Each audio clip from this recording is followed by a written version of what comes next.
Much thanks to one of my subscribers. He sent me this book right here, received a couple days ago, the day right before my birthday. My birthday was yesterday. And it says, Freddie Lee, thank you for all you have done and will do. Your subscriber. I don't know who it is, but whoever sent this, thank you very much. And I just wanted to share, some quotes in this book. Nice thing is I don't own this book. I never owned this book. I've read it before at the library, but I never bought it. It's an amazing book. A lot of pictures, and it's Bruce Lee, and it says the celebrated life of Bruce Lee in his own words, illustrated with rare family photographs and stills from his movies and television appearances. Alright, so it's going to read some things from the book and reflect on it. It says, to refuse to be cast down, that is the lesson. Walk on and see a new view. Walk on and see the birds fly. Walk on and leave behind all things that would dam up the inlet of experience. So that was a quote from Bruce Lee. I'm assuming that he might have came up with that quote maybe when he was going through some discrimination and, having people picked out over him and not be allowed to star in certain films and certain roles because if he, being Chinese, that kind of sounds like what was probably going through his mind during that time. Another quote, I did what I wanted to do. What I've done with sincerity and to the best of my ability. You can't expect much more from life. That's very much living in tune, in the moment, in meditation. It's almost like knowing that death is going to come and accepting it and just kind of being grateful for your life and what you've accomplished, and you're basically ready to die at any moment, and you don't have any regrets because you've done everything that you wanted to do. So that's a great quote right there too. Obviously I'm not going to read through this whole thing, but it'd be nice to choose, to kind of find some good quotes. There's like a really young photo of Bruce Lee here.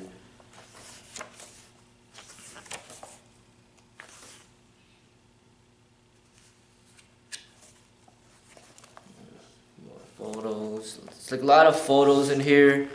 Very fun read. Very easy read.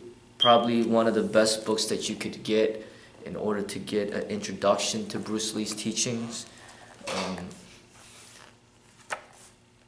Highly recommended.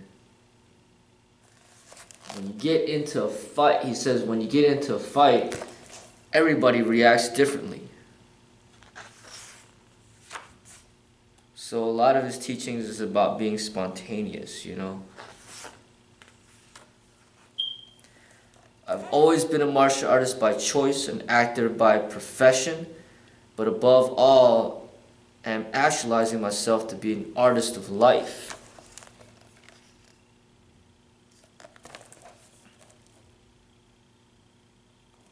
Artist of Life. That's another good book that's published called Artist of Life. It's a great book. I know we all admit that we are intelligent beings, yet I wonder how many of us have gone through some sort of self-inquiries and or self-examining of all these ready-made facts or truth that are crammed down our throats ever since we acquired the capacity and the sensibility to learn. So he's talking about, people, doing a lot of studies, reading a lot of books, going to school, getting good grades, getting degrees, but, he's trying to say that a lot of the stuff is not creative, a lot of the stuff is not life experiences and wisdom and like a true understanding, but just basically a memorization of fixed knowledge. And like he's basically saying, you know all this stuff, but have you ever looked inside yourself? And that's going along the lines with teachings of meditation. True seeing in the sense of choiceless awareness leads to a new discovery, and discovery is one of the means to uncovering our potentiality. However, when the same eyes are used in observing or discovering other people's faults, we are quick with readily equipped condemnation. For it is easy to criticize and break down the spirit of others, but to know yourself takes a lifetime. Though we possess a pair of eyes, most of us do not really see in the true sense of the word. So very deep quotes, like these little quotes in itself can teach you a lot about yourself, teach you a lot about life, and a lot of these Chinese philosophies and these Chinese teachings are very short and not simple, but short and concise and very impactful and powerful in what they could teach you. It's not necessarily, not so much about having a huge book with a bunch of different words, but just very short, concise, straight to the point. And that's one of the powerful attributes to Chinese, philosophy and teachings. So he's talking about like how we criticize others so much. But a lot of, basically what he's pointing at is rather than putting that energy onto others, we should put it into ourselves and self-criticize ourselves in which to improve. He basically says that takes a lifetime. So all that energy you're putting out there, you should put it within yourself in which to improve upon yourself. Very much so, I think very few people out there like to be criticized. People are very sensitive to criticism. So it's kind of recommended, based on, what he's saying is to not focus your energies on others when they don't even want that energy to begin with, but focus that energy within yourself and just keep developing yourself. And when you keep developing yourself, then you will lead by example and you won't need to even say anything, but people will naturally want to follow in your footsteps if they wish to head into the right direction.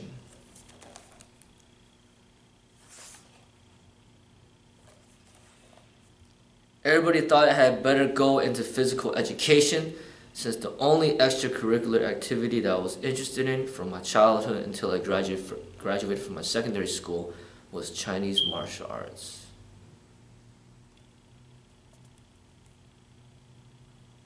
It's interesting, notice that he did say Chinese martial arts. So he didn't just say martial arts, he said Chinese martial arts. So I think he's talking more specifically, not just about the physical expression of martial arts, but more so learning about the spirituality and the meditativeness within the Chinese culture and the Chinese way of thinking and living. And that's a different expression, just like the Chinese characters are different from the English language. The way that the Chinese speak is going to be different than the way Americans speak. The way the Chinese think is going to be different than the way Americans think. The way the Chinese live is going to be different than the way the Americans live. So he specifically said Chinese martial arts because I think he's pointing towards connecting with his culture and his blood and his family in which to learn about that and to share that, and that's one of the greatest things about Bruce Lee is that doesn't look just like everybody else in America.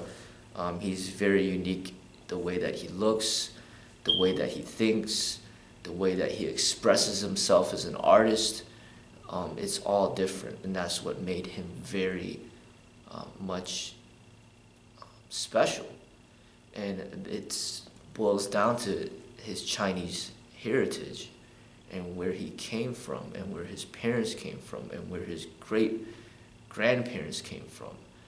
There's a long history there that is a beautiful history that he wanted to dive into, learn about, and share with the people in America and eventually to the people all over the world. So, Chinese martial arts.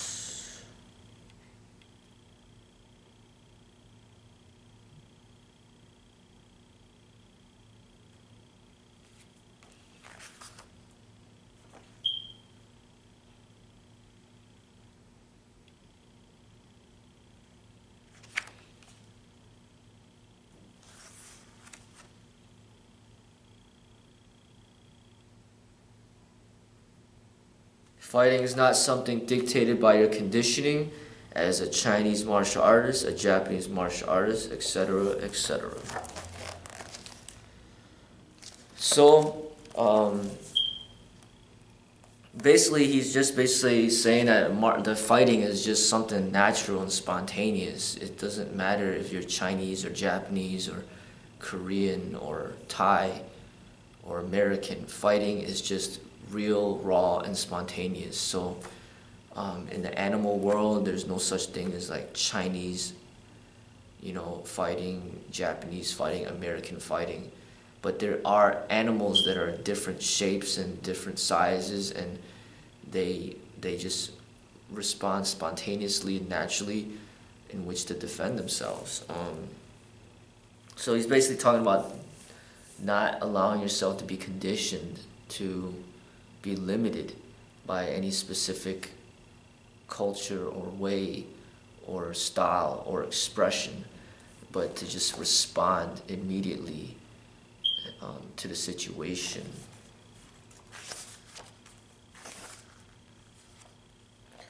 Drilling on routines and set patterns will eventually make a person be good according to the routines and set pattern, but only self-awareness and self-expression can lead to the truth. A live person is not a dead product of this style or that style. He is an individual, and the individual is always more important than the system.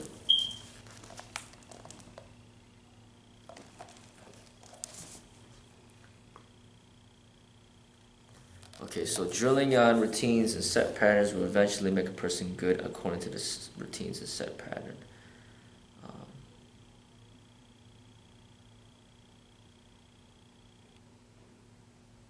So routines and set patterns, that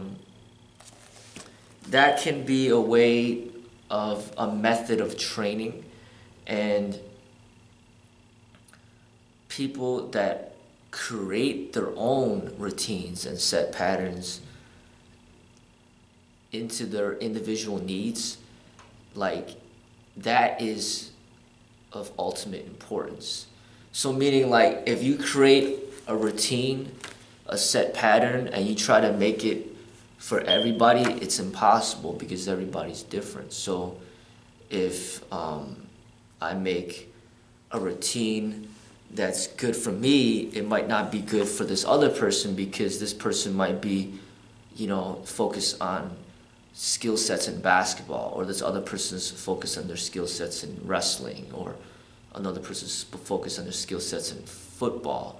Like, my routine is not going to be the optimum for them because they have different goals and objectives. One person's set routine might be a certain way, but it might not be effective for somebody who's experiencing extreme back pain. So he might not be able to do the set routine that I've created for myself. Or, somebody might be experiencing shoulder pain, or somebody has some type of medical condition like diabetes, or somebody might be obese, somebody might just be injured. So everybody's different, so they need to have like a specialized way of training for the individual, and that's what's important. And that's similar with the martial arts. It's like you can't create a routine that's going to be good for everybody. But what you could do is just give people understanding of the basics of like what works, what doesn't work, what's efficient, what's not efficient, what is scientific, what's not scientific, what is real and what is imaginary. You could give people a sharp mind, intelligent mind, so they could kind of formulate their own ideas and understandings of what would work for them. Basically help people develop intelligence and wisdom in which to discover their own truths rather than having truth being spoon-fed to you. Of this I am certain: superior performances in martial art will rest in the future development and not on many of the obsolete and outmoded training methods existing.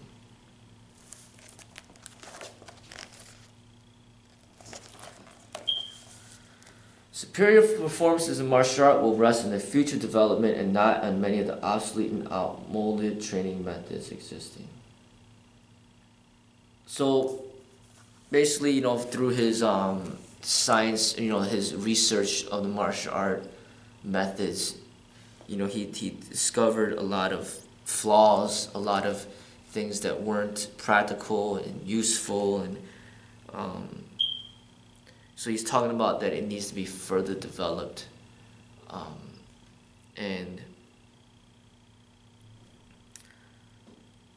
I think in a way, if he's talking about martial arts and you're not talking about weapons, then it could be true, but what he's saying, but if you keep forging ahead and you see all these weapons development, because even during his time of living, they didn't really have like semi-automatics. They have like revolvers.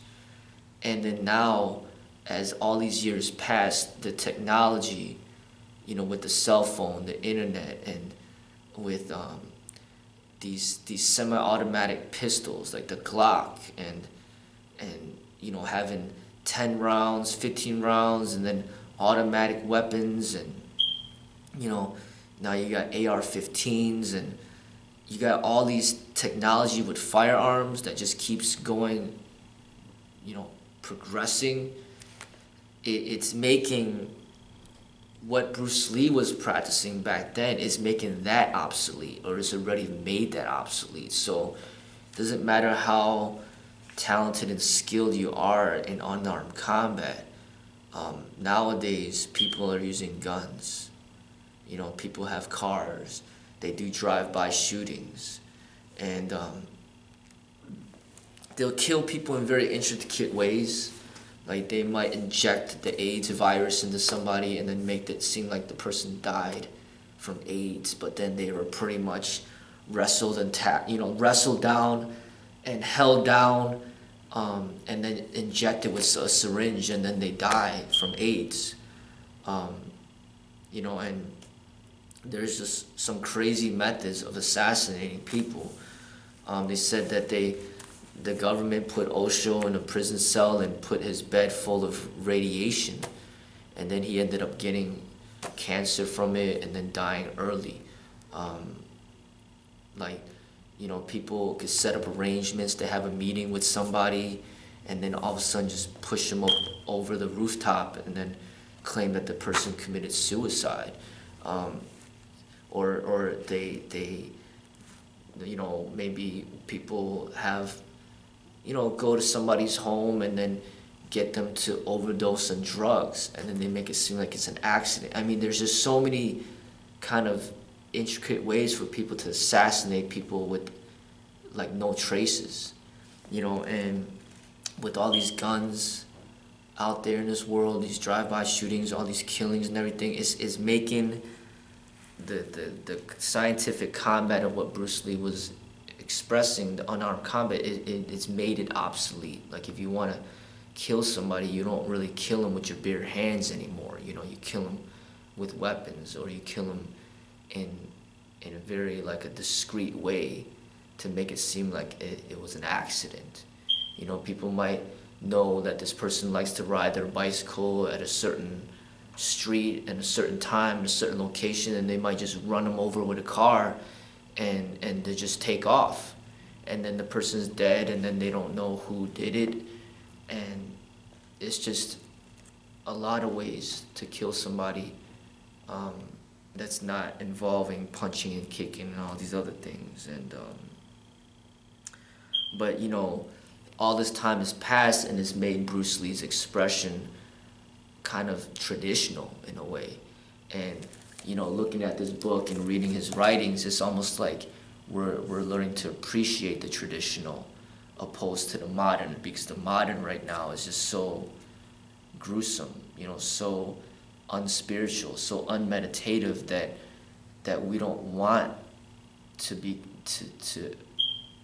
we don't want that in our lives. We want the traditional, because the traditional, like what Bruce Lee was teaching, that's where the peace was, that's where the creativity was, that's where the entertainment was, that's where the positivity, the energy is. And his teachings have become traditional, but it's something that I appreciate, and that's why I'm making this video, is because it's something that we need to keep alive.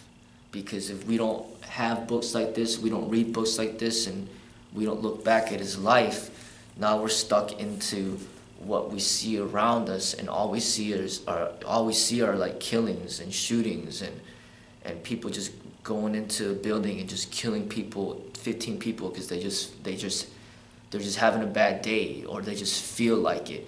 I mean, that's the modern violence that we have right now, and that's not something that we should be proud about. That's not something that we should celebrate. That's not something that's artistic, or that's not something that's entertaining.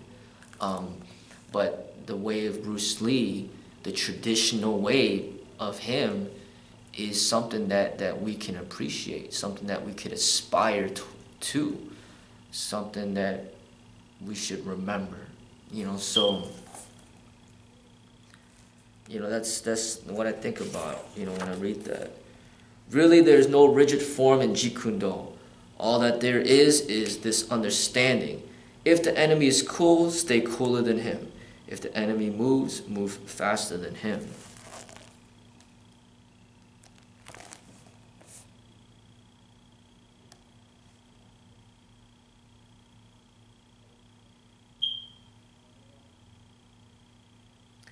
Yeah, I mean, you know, if the enemy moves, move faster than him, you know, it's going to be kind of hard, you know, when you keep getting older and you're trying to spar against people that are like half your age. You know, you're 60 years old and you're sparring against somebody that's 30 years old. It's going to be hard to move faster than them. It's going to, you know, it's going to be hard to have more endurance than them.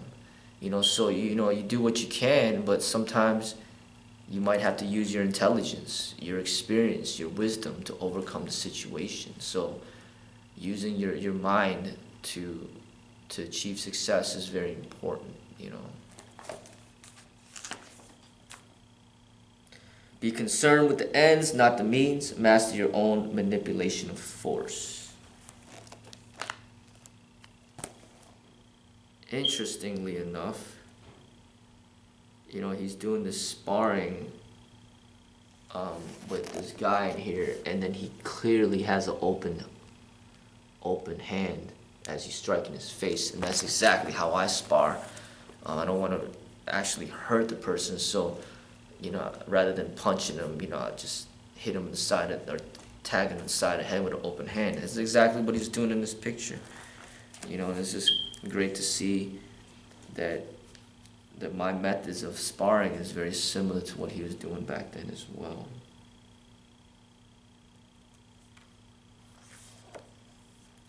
To me, ultimately, martial arts means honestly expressing yourself. Honestly expressing yourself, just basically being an artist. That's why it's called martial arts.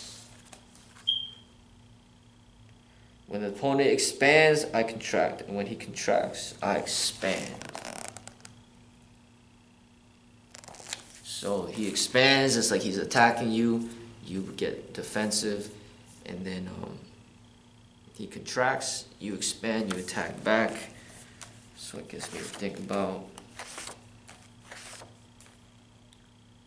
The word superstar really turns me off, and I'll tell you why. Because the word star is an illusion. It is something what the public calls you. You should look upon yourself as an actor. I mean, you would be very pleased if somebody said, hey man, you're a super actor. It is much better than superstar. So I guess, you know, he was very turned off by the fame and the glory of where, like, people, you know, you see it nowadays, people are just famous just because they're just popular. Not necessarily because they have any skill or talent, but they're just famous just because they know somebody, you know, like, oh, Kim K's best friend, and then she becomes famous just because she's a best friend of Kim K, you know, or, you know, Barack Obama's daughter, or she's just famous because she's the daughter of Barack Obama. It's like people are getting famous through association, opposed to developing fame through hard work. You know, Tiger Woods is famous because he was good at golf. Michael Jordan's famous because he's good at basketball.